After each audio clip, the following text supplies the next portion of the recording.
রাস্তার পাশে দাঁড়িয়ে থাকুন, নিরাপদ দূরত্বে সরে থাকুন। রাস্তা থেকে দূরে সরে দাঁড়ান। কোন রিক্সা এদিকে গাড়ির ভেতরে ঢোকাবেন না। বাম পাশের লেনে রিক্সা, ডান পাশের লেনে ঢোকাবেন না। কেউ রাস্তা ক্রস করার চেষ্টা করবেন না, রাস্তা কেউ ক্রস করবেন না।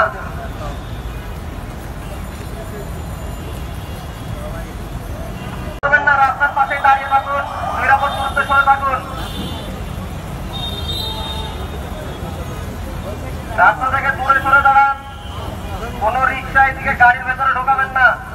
বাম পাশের লেনে রিক্সা, ডান পাশের লেনে ঢোকাবেন না। কেউ রাস্তা ক্রস করার চেষ্টা